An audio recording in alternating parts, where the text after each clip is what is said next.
Olá, seja muito bem-vinda a mais uma live zen aqui no Educar Zen. Para quem não me conhece, eu sou a Ana Torquete, a pessoa responsável aqui por esse perfil, por esse projeto, né? Porque não é só um perfil, é um projeto de educação. E tô muito feliz porque a gente vai conversar hoje sobre um tema que eu acho que é muito útil, que impacta literalmente, né, todos os dias as nossas vidas com as nossas crianças. E para quem não sabe, a gente tem 2 vezes por semana live zen, tá, gente? Então, nas terças e às quintas-feiras, eu venho aqui para poder dar uma aula para vocês, enfim, pra gente poder se aprofundar nesses conteúdos que vocês já veem aí no meu feed, que eu sei que vocês gostam. Então, vou te pedir um favor, tá? Vamos contagiar mais famílias e mais mães, né? Mais educadoras. Vamos juntas transformar essa educação? E assim a gente vai transformando o mundo também. O convite que eu te faço é para clicar na setinha que tá aqui embaixo da tela e convidar uma amiga. Uma amiga, sua irmã, sei lá, alguém que se ama muito aí, que veio à sua mente, que também tá como eu e você à frente da educação de crianças e que pode se beneficiar desse conteúdo que a gente vai falar hoje, que é rotina e cooperação. Qual que é a relação entre a gente ter uma rotina bem estabelecida com as nossas crianças e termos crianças mais cooperativas? Porque uma coisa tem tudo a ver com a outra, né? Eu sei que muito provavelmente você já sabe que ter rotina é importante para sua criança, mas eu quero saber se você sabe o porquê disso. Qual que é o argumento da neurociência por detrás disso? E falando em neurociência, eu já vou te adiantar uma coisa.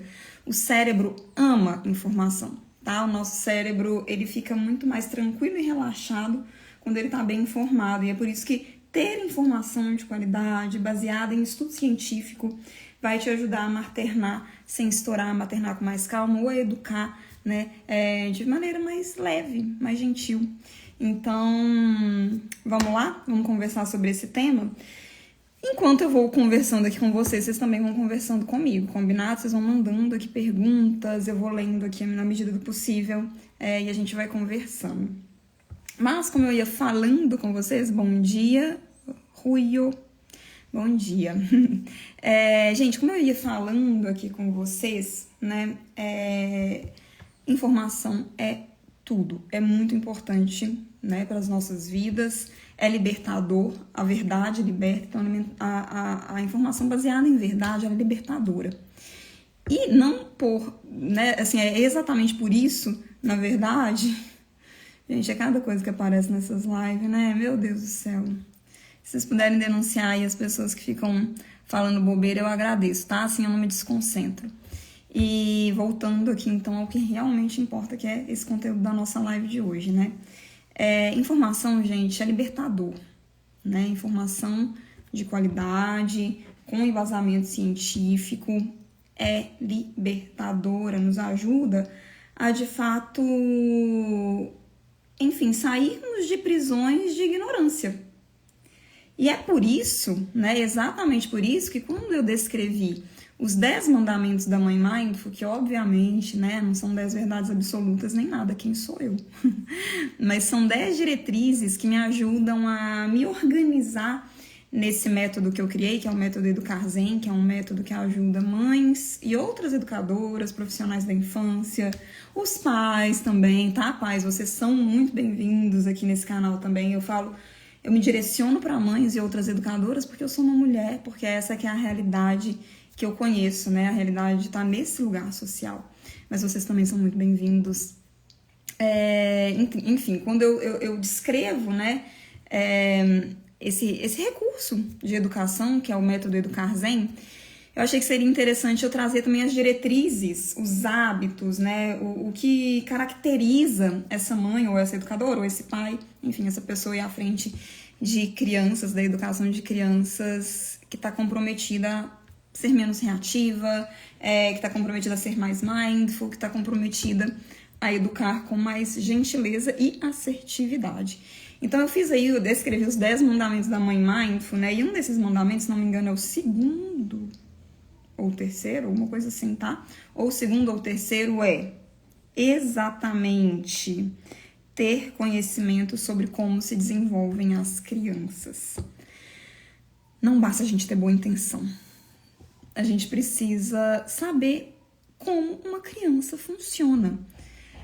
O que acontece? A nossa geração de pessoas que está educando, né, de mães e outras educadoras, pessoas aí à frente da educação de crianças, é uma geração muito privilegiada. Eu, quando comecei a trabalhar com educação, 17 anos atrás, eu não tinha as informações que eu tenho hoje. Conforme eu fui tendo acesso às informações que eu quero compartilhar com vocês, algumas delas, né, aqui hoje nessa live, eu fui experimentando realmente uma transformação do meu ser como educadora, né? Então, o grande presente que eu acho que a gente tem estando nesse tempo, nesse espaço, nesse momento, educando crianças, é o fato de que a gente tem inúmeras pesquisas da neurociência respaldando, legitimando essa educação mais gentil e mais consciente que a gente está buscando ter, né?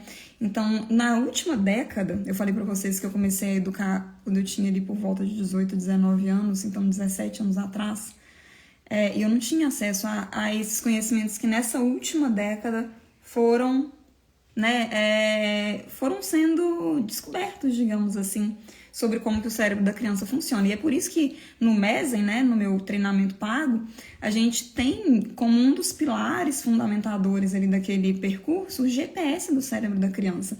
A gente não precisa se tornar neurocientistas. Eu que inclusive não sou uma neurocientista. Eu sou uma pessoa extremamente curiosa, estudiosa, que tem muito interesse, né? Enfim, tive a oportunidade de dar aula numa pós-graduação de neurociência, essas coisas, mas eu não sou neurocientista. Então, mas eu tenho informação suficiente para entender o que eu posso esperar do meu filho, do meu aluno, como que eu posso te ajudar, né, a também ter uma leitura que seja ao mesmo tempo realista e otimista até, e também acolhedora da infância, sabe? Então, nessa live de hoje aqui, a gente vai trazer exatamente esses recursos da neurociência, né, esse GPS do cérebro da criança que a neurociência tem nos ajudado, enfim, que tem nos ajudado a nos guiar no nosso processo como educadoras. Essa vai ser a base para essa nossa live de hoje, tá? Então, se você quer ter informação de qualidade, coisa que está legitimada pela ciência, que os cientistas estão aí comprovando diariamente, na última década, você fica aqui comigo. Mas vamos falar aqui da rotina, né? Porque eu falei para vocês que o nosso tema aqui de hoje é como que a rotina nos ajuda a termos crianças mais cooperativas e como que isso, esse cenário, contribui para que nós, enquanto mães, estejamos mais calmas, menos reativas e para que as nossas crianças também sejam crianças mais calmas. Eu vou falar aqui particularmente sobre a minha experiência com rotina. Quero que vocês escrevam aqui também se vocês são pessoas que gostam de rotina ou têm dificuldade com rotina, tá? Hoje, eu sou uma pessoa que tem rotina, mas por muitos anos, eu era avessa à ideia de ter rotina, sabe? De ter aquele tudo igual todos os dias. Quando eu trabalhava em escolas, por exemplo, eu já vou falar muito sobre essa fase da minha vida, né? A minha época ali como professora de escola, a Danúbia falou, eu gosto da rotina. E Danúbia, hoje em dia eu gosto, mas eu tinha muita dificuldade com rotina, sabe? Eu sempre fui uma pessoa muito conectada à minha autonomia, à minha liberdade. Eu sempre gostei de ter muita liberdade. E isso eu mantenho, tá? Só para esclarecer que a gente pode ter liberdade em rotina, gente. Essa foi uma grande descoberta da minha vida. Porque eu achava que não era possível. Então, por exemplo, quando eu trabalhava em escola, e quem é professor sabe, né, assim, que muitas vezes a gente tá um dia numa escola, eu pelo menos era assim, eu tava um dia numa escola, no outro dia eu tava em outra escola, aí cada hora é um horário diferente, então nunca existe um dia igual ao outro quando você é professor. Eu achava que aquilo era uma das coisas que eu mais gostava, sabe? Por exemplo, os meus amigos que trabalhavam de CLT normal, assim, entravam no trabalho das 9 às 18, alguma coisa do tipo, e eu não, tinha tardes que eu não trabalhava, tinha manhã que eu saía da escola às 11 da manhã, sei lá, eu adorava isso, assim, e não digo que isso seja negativo, tá? A gente pode até, inclusive, encontrar, né, um ritmo e uma rotina nessa falta de uma rotina muito bem delineada, digamos assim.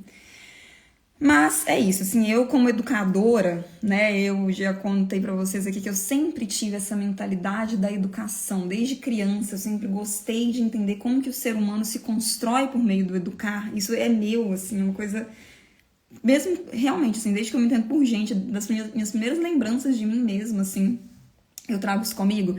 E eu sempre via a educação exatamente como um caminho para a liberdade, né? Então eu achava que a rotina ela era castradora.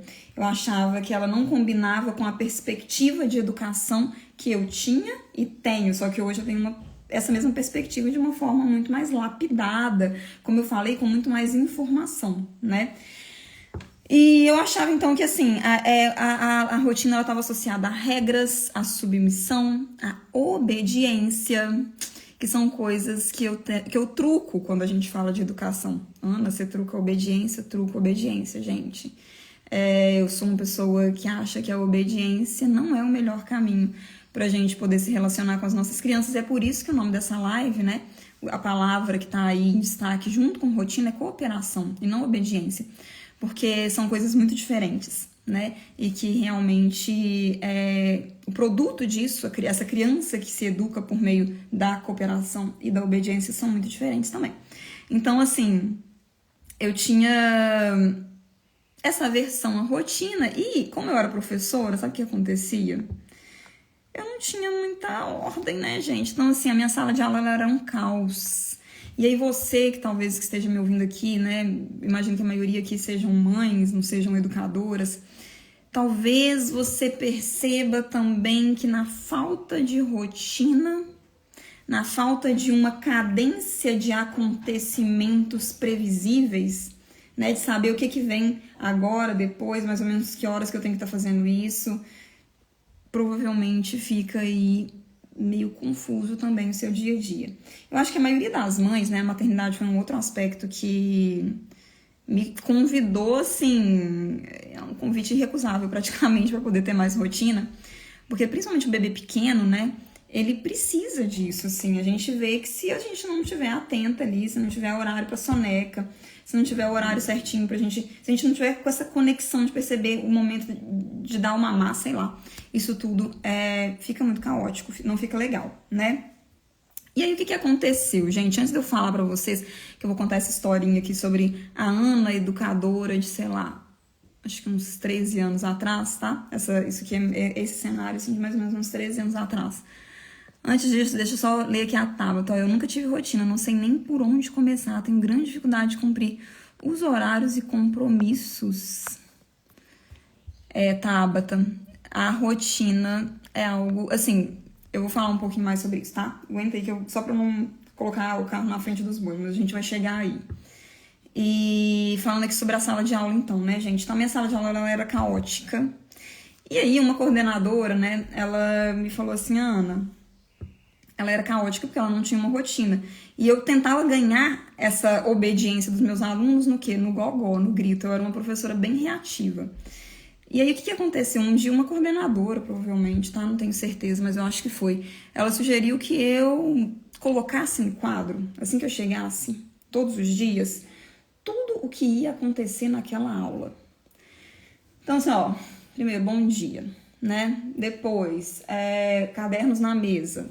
Depois, registro de... Eu era professora de português, né? Então, registro de sujeito indeterminado. Depois, correção do para casa. Depois, então, assim, eu colocava, né? Ela me sugeriu isso.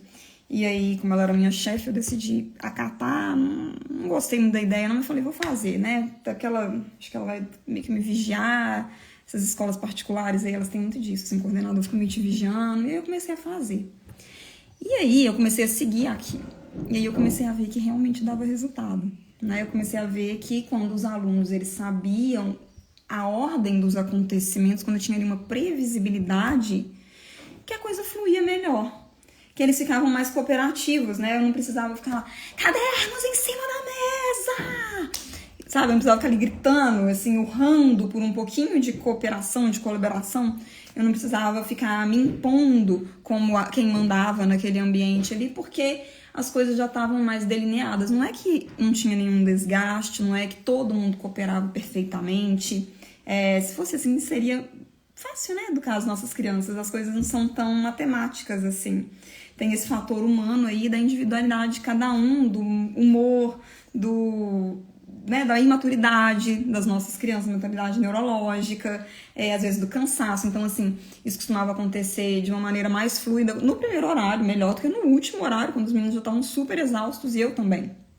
Mas era algo que eu podia perceber, né? Essa cadência ali de acontecimentos fazia com que as coisas andassem melhor, né? De repente as coisas estavam um pouco mais tranquilas, né? E é isso, se eles ficavam mais calmos, eles ficavam mais cooperativos. A cooperação, ela se dava também pelo fato de que as coisas já estavam ditas, já estavam dadas, eles sabiam o que ia acontecer, né? Então eu fui percebendo que talvez aquela confusão toda, aquela bagunça, aquele tanto de berro, coloca o menino pra fora e desgaste, e depois se sente culpada, se sente a pior professora do mundo. Eu comecei a perceber que talvez parte daquilo pudesse ser amenizado se eu estabelecesse uma rotina. Só que tinha uma coisa, né? Como eu acho assim, primeiro, eu era muito jovem, imatura, eu tinha uma boa bagagem, um bom respaldo técnico, né? Tipo assim, muito estudiosa, uma boa aluna, então eu me formei em letras e conteúdo técnico ali para poder passar para os alunos eu tinha, que dava, sobrava e era muito bom. Mas no relacionamento com os meus alunos ali, no entender como é que a criança funciona, como é que a educação se dá, eu era muito, muito crua, né? Então, assim, eu acho que eu tinha também uma carência, uma carência, posso chamar de carência, que eu tinha um desejo muito grande de ser amada pelos alunos. Só que como eu não sabia me relacionar com eles, o que acabava acontecendo? Eu era muito reativa.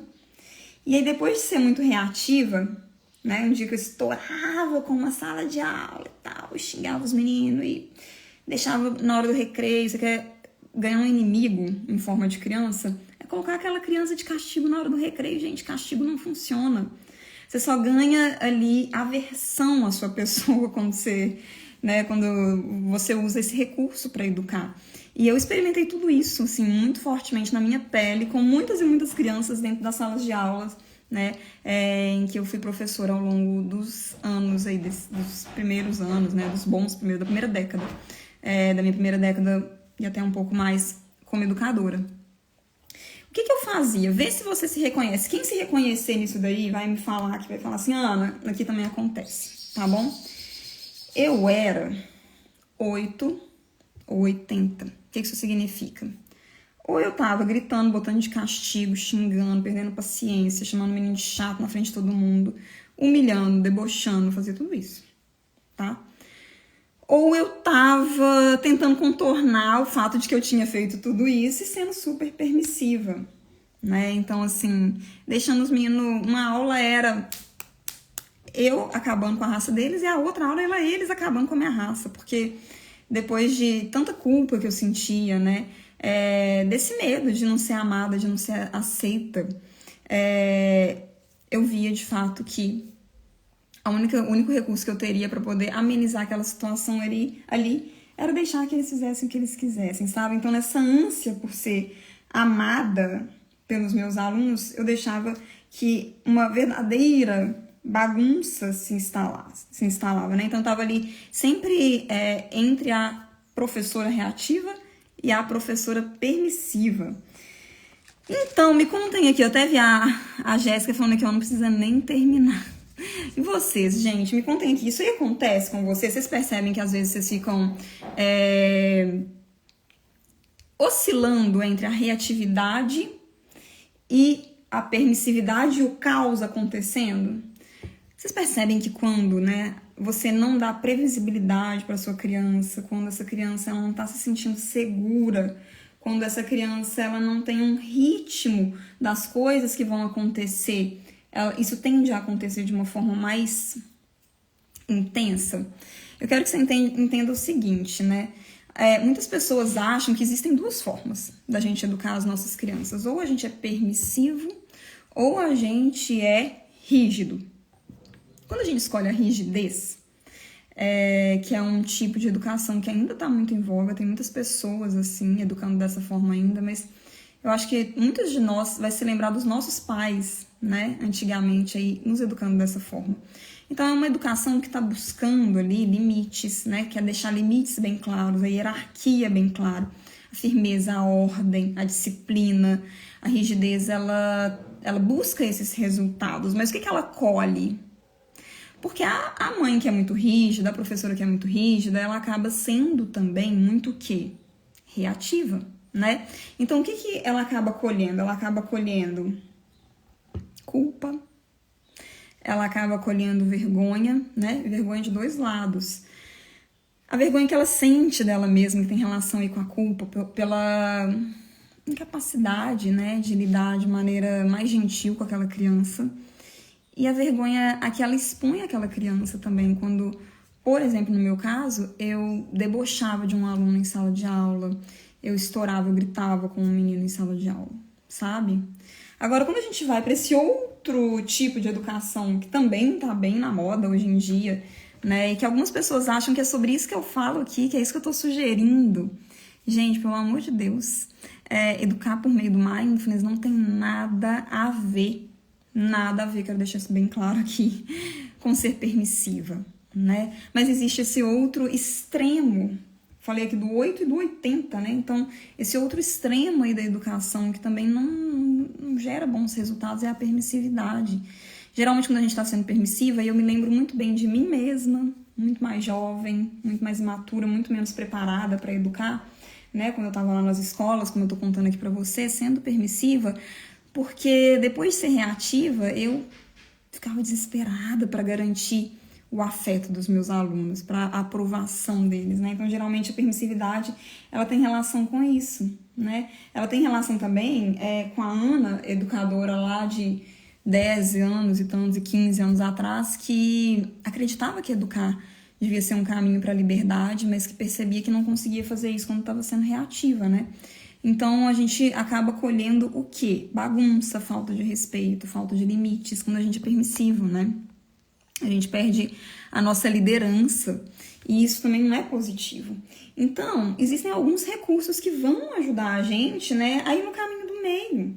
Porque é possível eu educar com a assertividade da rigidez, mas com a gentileza da permissividade. É sobre isso que a gente conversa aqui no Educar Zen, né? Sobre essa educação mindful, essa educação consciente, em que a gente está verdadeiramente presente, presença muito além do corpo, né? Mas uma presença de mente. Então, assim, eu sei o que está passando pela minha cabeça, eu não sou levada pelas minhas emoções, eu sou autora das minhas ações.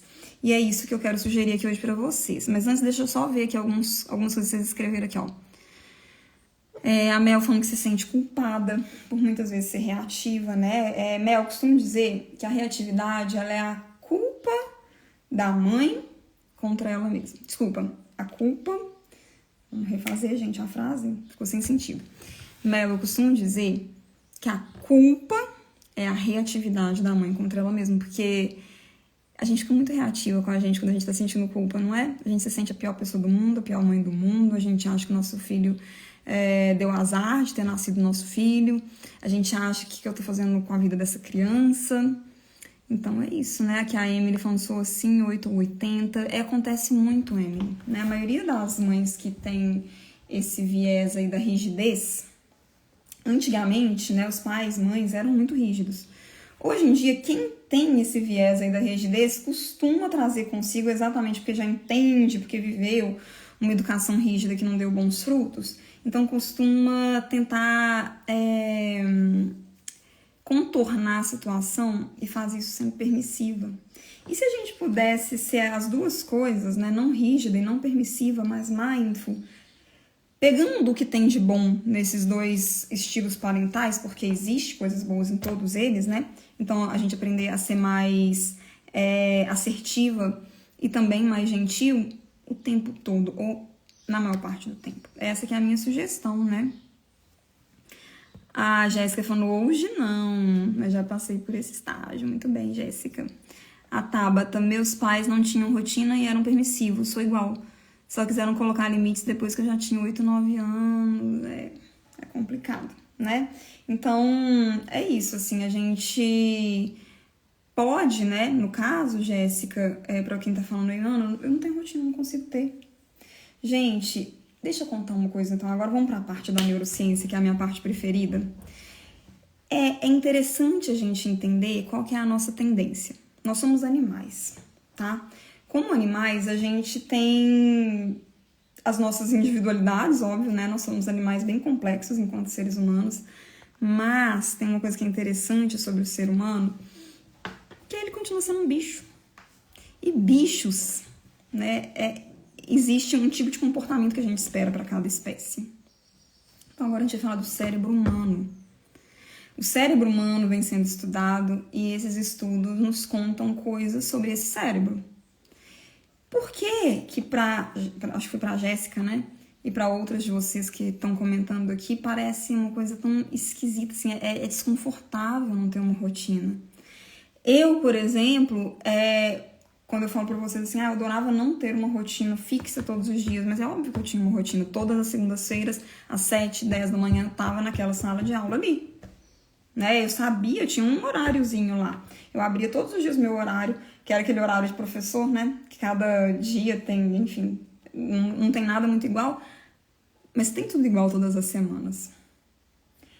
Eu preciso que você entenda uma coisa sobre o cérebro humano, que vai mudar o seu jogo na maneira como você lida com a sua própria vida e como você tem conduzido também a vida dos seus filhos ou dos seus alunos, e que tem tudo a ver com rotina.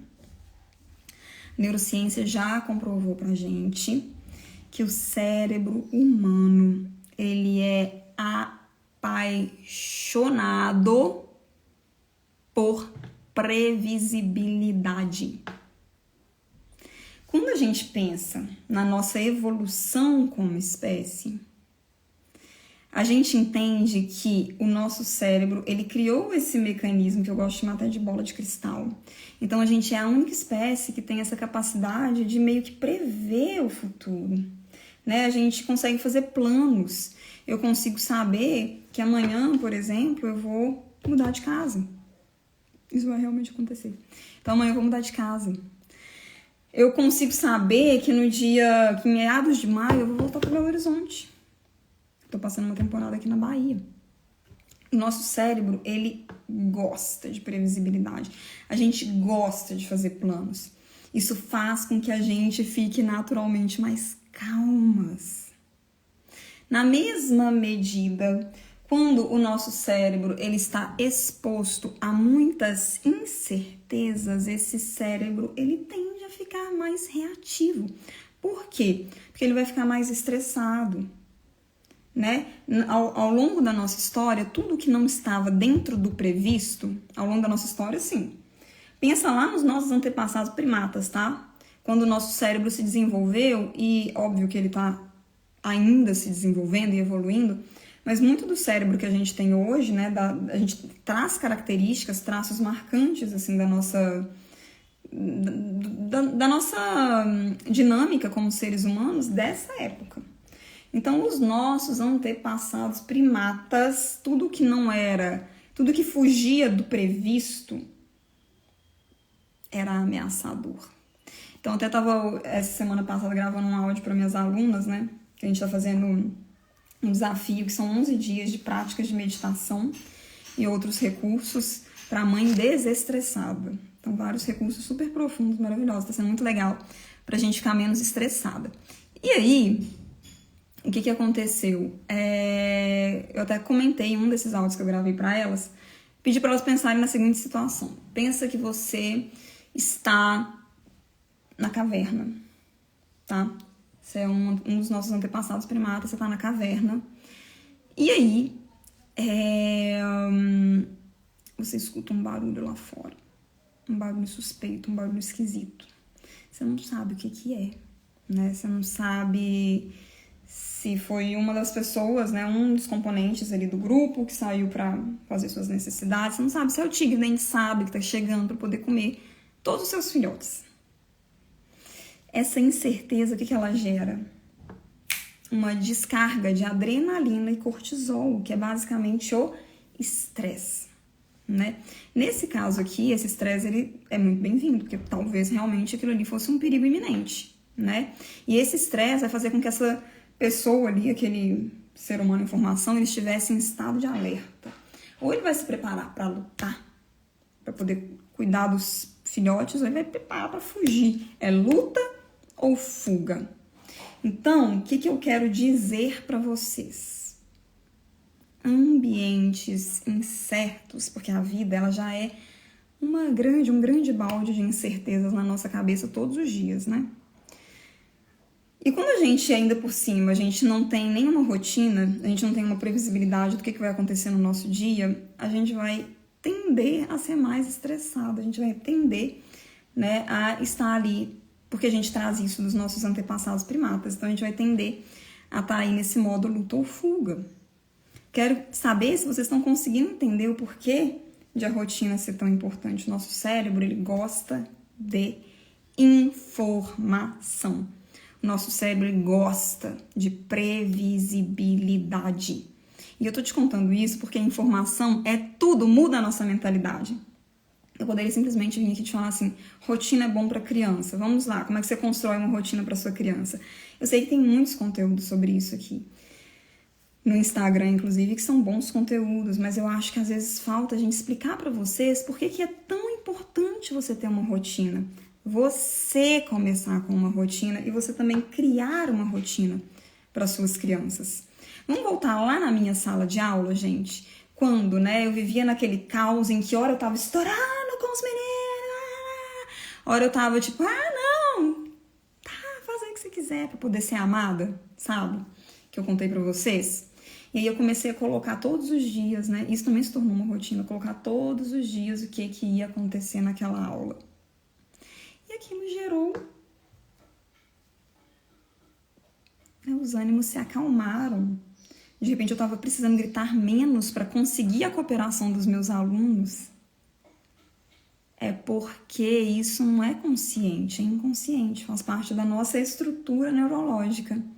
Quando há previsibilidade, o cérebro relaxa. Entendem?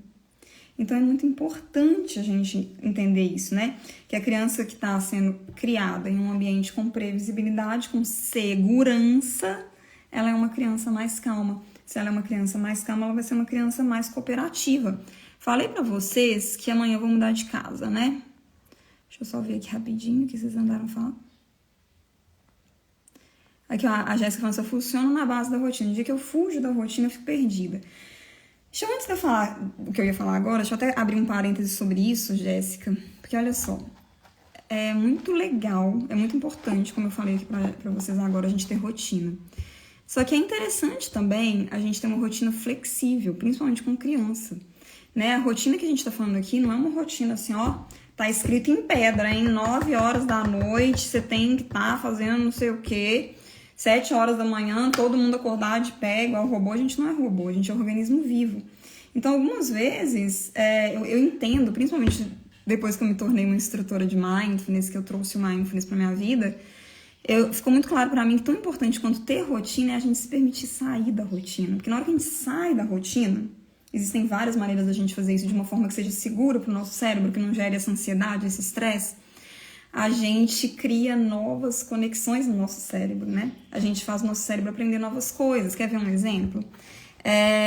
Você vai lá, sei lá, levar seu filho para a escola todo dia, aí você muda o caminho, sabe? Você sai da rotina, daquele caminho previsível de todos os dias, você vai por um outro caminho. Aquilo ali faz com que novas sinapses, novas conexões aconteçam entre os seus neurônios. Isso ajuda na neuroplasticidade do seu cérebro, que é esse desenvolvimento desse cérebro saudável, ativo, essa atividade física do cérebro, sabe? Então, assim, a rotina, gente, eu gosto muito de falar isso, né? Vamos pro caminho do meio? Sempre. A rotina, ela também foi feita para ser quebrada. Ela também foi feita para ser flexibilizada, principalmente quando a gente tá falando de criança. Então, assim, por exemplo, o que eu fui aprendendo na sala de aula? A sala de aula foi um grande laboratório para mim sobre como funcionam os seres humanos. Quando eu comecei a me abrir para entender isso, eu comecei a estudar e comecei a me estudar.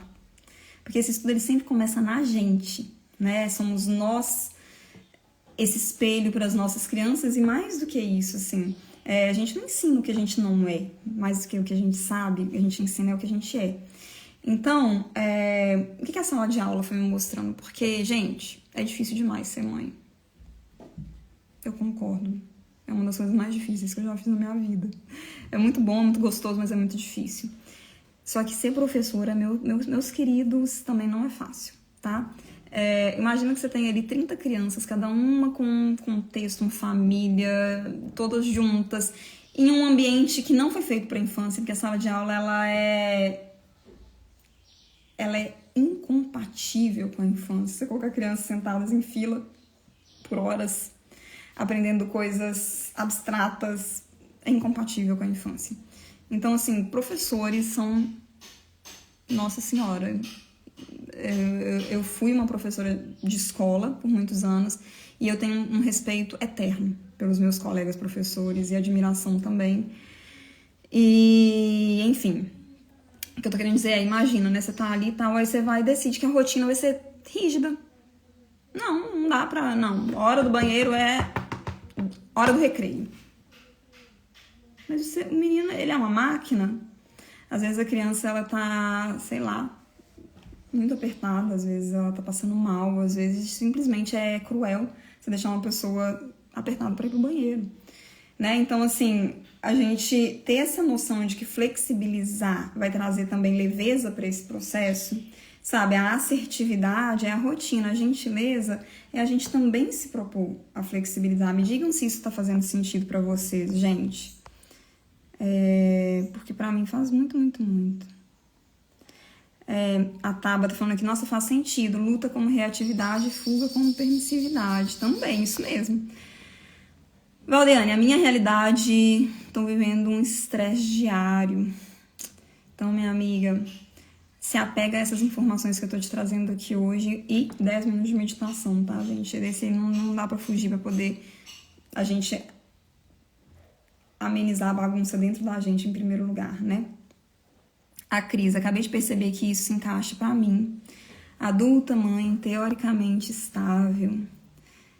Nunca tinha olhado dessa forma. E olha que a rotina da minha filha sempre foi algo que eu soube que era importante demais. Sabe o que acontece, Cris? Muitas vezes, né, a gente, quando se torna mãe, por exemplo, aí a gente começa a consumir conteúdo sobre maternidade, a gente começa a estudar também sobre isso, enfim.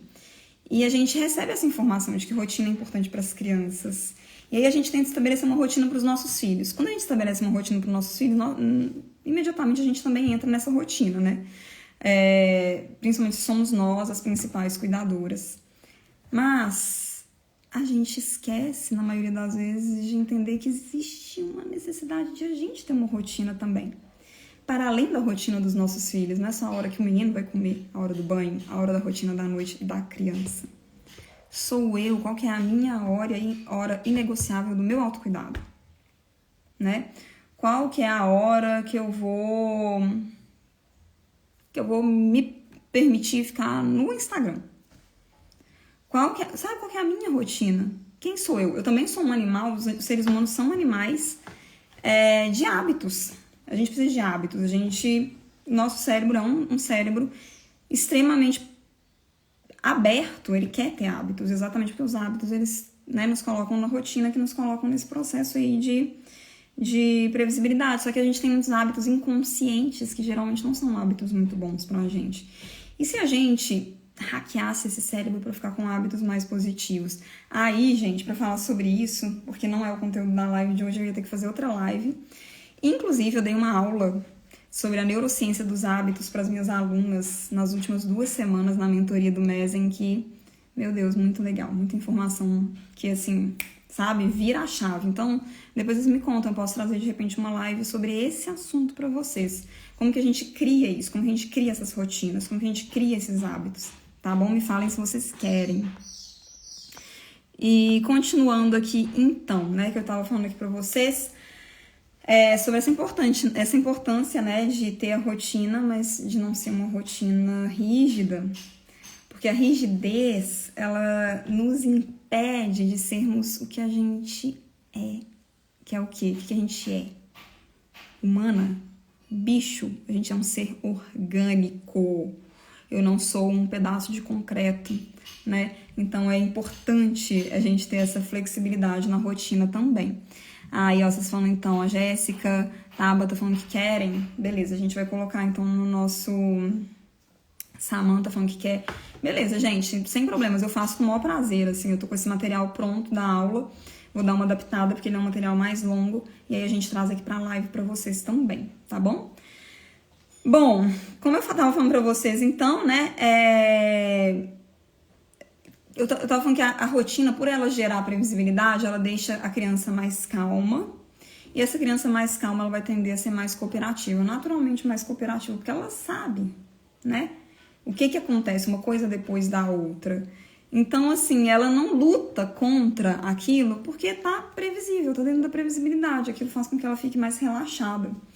Mas a gente tem que, assim, uma informação da neurociência também adicional sobre isso, que eu acho que nos ajuda, é o fato de que o nosso cérebro é um cérebro social. O nosso cérebro, ele é naturalmente cooperativo.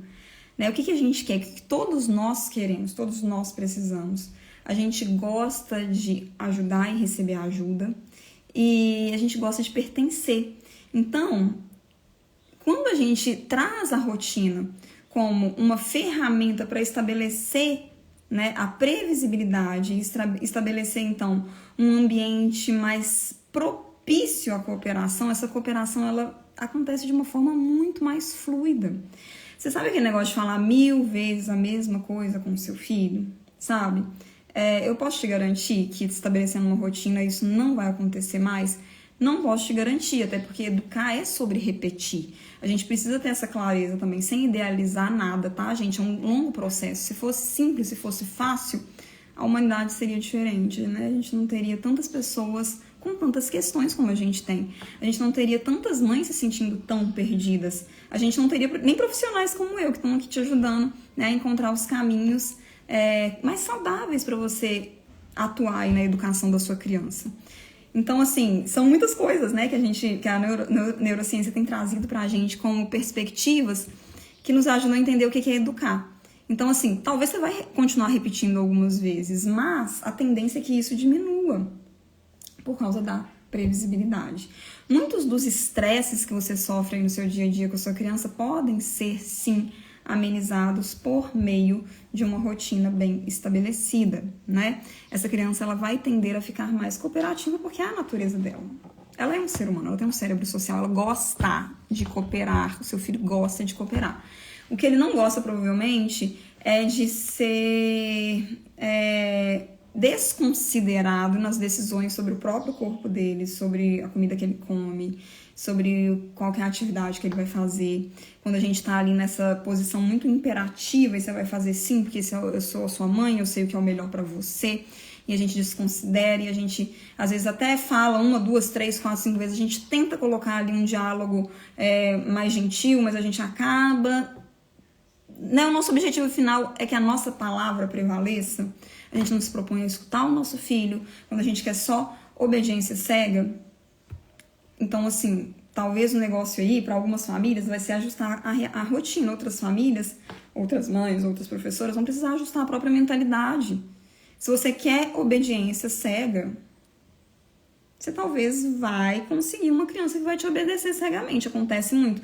A criança que, peraí, vou ter que sobreviver nesse ambiente aqui, deixa eu me ajustar, deixa eu me anular completamente, ser a criança boazinha, que não dá trabalho, que vai ser o adulto sem nenhuma personalidade, sem voz, sem desejo, aquele adolescente que fica ali fechado dentro do quarto, que não quer nada, e que você fica assim, meu Deus, que menino sem vontade de viver, que é o que eu escuto de muitas mães, né? Mas, se você achar que é possível, sim, ajustar essa mentalidade, que você vai precisar descer um pouquinho do seu degrau, da sua hierarquia, você vai precisar se aproximar mais do seu filho, você vai ter que olhar para ele e realmente estar interessado no que ele tem a dizer e se propor a não ter a sua palavra como a última palavra sempre. Algumas vezes vai ter que ser a nossa mesmo, principalmente quando algumas questões inegociáveis estão em pauta, mas em outros momentos a gente vai precisar abrir espaço para essa criança exercer autonomia, né? Terapia, Jéssica. Você acha que aqueles murais de rotina ajudam a desfamar? O que você acha dos quadros de rotina? A partir de qual idade pode ter e que entendem? Gente, eu acho que é válido, sim, tá? Quando o bebê, né, quando a gente tem uma criança muito pequena e essa criança já tá estabelecida, ela já entra numa rotina, por exemplo, meu filho, ele tem uma rotina muito que é flexível, como eu falei, mas ele tem uma rotina. Quando isso acontece, geralmente não é necessário, porque é natural pra gente ter hábitos e rotinas. O nosso cérebro funciona melhor dessa forma. Então não é indispensável. Só que existem alguns momentos, né? Ou famílias que, sei lá, a criança tem 5 anos de idade agora, que está se atentando para isso e que está tentando implementar uma rotina. Então vai ser super viável, né? Às vezes não com palavras, se a criança ainda não sabe ler, mas com desenhos. Uma coisa que ajuda é fazer fotos da criança exercendo aquele papel ali. Então, por exemplo, foto da criança tomando café da manhã. Aí você tira foto e aí você faz um mural com as imagens da própria criança, sabe? Dela escovando o dente. Você cria, não você faz a foto, a própria criança pode te ajudar a criar isso. Então, você vê que não é uma coisa assim que é você, que não vem de cima para baixo, que é uma coisa que vocês fazem juntos. Isso é que gera cooperação. Me conta aí você, né? Você gosta de alguém te mandando fazer as coisas o tempo todo? Principalmente coisas que não perguntou se você quer fazer, se você gosta. Tem coisas que são inegociáveis, que a gente precisa fazer. Mas não é muito melhor quando a gente é convidado a fazer, quando existe abertura, quando existe negociação? Você não tende a ser mais cooperativa? Você não tende a querer ajudar aquela pessoa ali porque ela tá te considerando? Não é assim? Gente, criança é gente. Com elas não é diferente. Então, eu acho que os quadros são interessantes, sim, com crianças menores, informações o mais resumidas e simples possível, e imagens, principalmente, né? A gente precisa lembrar que as nossas crianças, principalmente aí na primeira infância, mas até ali por volta dos 10 anos, mas principalmente na primeira infância, elas são muito mais imagéticas do que verbais. Então, elas entendem melhor os nossos direcionamentos, as nossas instruções, quando elas são gestos, imagens, né? Do que quando são palavras. Então, fazer um quadro ali, tipo, café da manhã, 10 horas da manhã, 8 horas da manhã, café da manhã, 9, inglês. Você pode fazer isso de uma forma mais criativa e com a participação do seu filho. Eu acho que ele vai... tenho certeza que ele vai tender a cooperar muito mais, tá? Como eu falei, o nosso cérebro, isso aqui é uma outra informação de neurociência que eu queria deixar aqui para vocês hoje, é que o seu filho, ele quer cooperar. Por que ele quer cooperar? Porque ele tem um cérebro social, ele é um ser humano. Você só precisa aprender a engajá-lo mais nisso. Fazer uma rotina, né, que seja ao mesmo tempo assertiva, que seja seriamente conduzida, mas sem você ser uma prisioneira, né, dessa rotina, é um recurso importante para te ajudar a ser uma mãe mais mindful, ou uma professora mais mindful, um pai mais mindful, e ajudar o seu filho também a ser uma criança mais calma, mais mindful, tá? Outros recursos são, por exemplo, o quadro, ele pode ser legal também, desde que a gente saiba como fazer, né? Como eu falei, trazendo essa participação da criança, a gente vai ter mais engajamento. Vocês percebem isso? Quando a criança está participando das decisões, gente, ela colabora mais. Vocês percebem isso? Me contem. Uma coisa que eu queria até contar aqui pra vocês, né? Que eu falei que amanhã a gente vai mudar de casa. Então, deixa eu só contextualizar aqui. A gente tá morando aqui na Bahia. Por 2 meses a gente veio morar na Bahia. Aí a gente gostou muito, né, de ficar aqui no lugar onde a gente tá. Só que o contrato da casa que eu aluguei por 2 meses acaba amanhã. E eu falei assim, ai meu Deus, eu consegui uma rede de apoio muito legal aqui, que tem uma pessoa que me ajuda de manhã com o Francesco. É maravilhoso, é uma delícia, né? Imagina, a gente tá numa ilha, praia pra todos os cantos, uma ilha sem carros. É o estilo de vida que eu curto, gente. Aquela vida bem tranquilinha. E aí a gente falou assim, ao invés de voltar pra BH, que eu vou pra BH antes de voltar pra Itália, tão cedo, vamos ficar um pouquinho mais, aqui tá bom, né? Aí a gente alugou uma outra casa, porque essa casa não ia dar pra alugar, pra renovar o aluguel.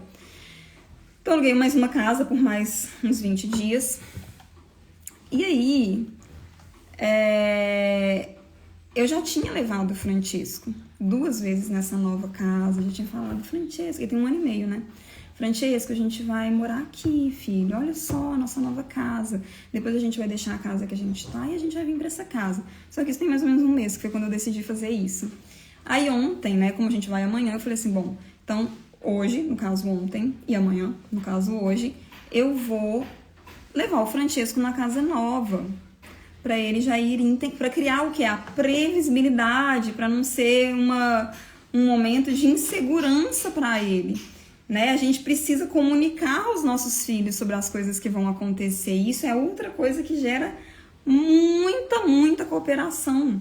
Essa previsibilidade da rotina por meio da comunicação. O quadro é uma alternativa, né? Mas a gente ter diálogo com os nossos filhos. Porque o quadro, qual que é o meu receio com o quadro? É ele ficar uma coisa muito estática, muito impessoal e só um dita-regras, sabe? Você não tá vendo? Não tá vendo o quadro? Agora é a hora de fazer aquilo.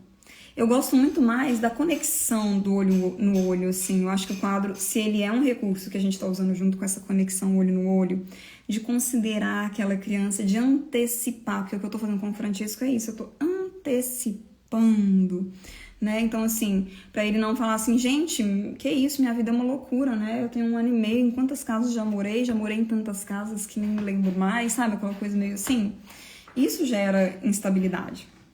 O cérebro gosta de quê? De segurança, de estabilidade, de previsibilidade, para ele ficar calmo. Então, para não ter uma primeira noite lá caótica, né, dele ficar muito confuso de onde eu tô e tudo mais, que pode acontecer também, mas para amenizar isso, para ele se sentir mais confortável, para ser melhor para ele, levei ele ontem, vou levar ele hoje. E olha só para vocês verem como é que essa questão do respeito, da previsibilidade funciona. Ele tem 1 ano e meio. Eu saí daqui da casa, fui andando, da casa que eu tô agora, fui andando com ele. E aí, quando a gente tava quase chegando na outra casa lá, ele virou e falou, eu virei e falei assim, Francesco, tá chegando a nossa nova casa. Onde que é a nossa nova casa? E ele, lá. Aí, quando chegou na casa, ele, lá, apontou pra casa, sabe? Então, assim, eles entendem, às vezes a gente subestima muito os nossos filhos. Então, eu costumo chamar no Mesen, né, de conversas que conectam. Eu ensino muitas técnicas, porque como eu sou linguista de formação, né, eu fiquei 12 anos estudando linguística e larguei, né, o doutorado em linguística, estou quase terminando o doutorado para poder vir estudar mindfulness. Em algum momento eu consegui conciliar, né, essas expertises do meu caminho profissional, assim, e consegui trazer essa leitura de uma comunicação mais gentil, né, da linguagem, enfim, da comunicação sendo usada como um recurso para a gente poder conviver melhor com os nossos filhos, para a gente estar mais mindful, para a gente estar mais consciente, para a gente torná-los mais conscientes também dos processos. Então, eu sou muito favorável a isso, né? Que essa rotina, ela seja também sempre comunicada verbalmente para os nossos filhos, que a gente antecipe o que vai acontecer. E eu vejo que isso funciona quando o meu filho de 1 ano e meio apenas, né? 1 mês atrás a gente foi na outra casa, aí eu decidi agora, 2 dias antes, voltar para poder antecipar para ele que a gente já estava realmente indo. E ele lembrou, ele sabia. Não subestime seu filho, sabe? Seu filho pequenininho, igual o Francesco.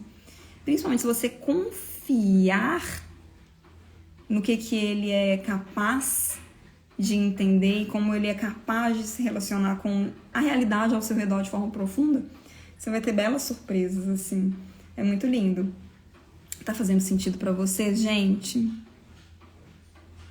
Aqui, ó, a Jéssica tem um bebê de 1 ano e já percebe que algumas atividades são mais fáceis quando ele entende o que vamos fazer e quando proponho dele me ajudar à medida do possível para a idade dele. É exatamente isso. É isso aí, o cérebro social, o cérebro cooperativo. O Francesco, ele não pode me ver na cozinha que ele quer ajudar, ele, assim, ele precisa participar, sabe? É mais forte que ele. E essa cozinha dessa casa que a gente tá agora, diferente da minha casa lá na Itália, né? Ela é uma cozinha menos kids friendly, ela não é tão amigável para crianças, é uma cozinha mais difícil, assim, sabe? A bancada é muito alta e tudo mais. Eu não tenho, tipo, aquela escadinha, banquetinha para ele poder estar ali de forma mais segura, então fica meio difícil, assim, mas ele quer, sabe? Vamos lá.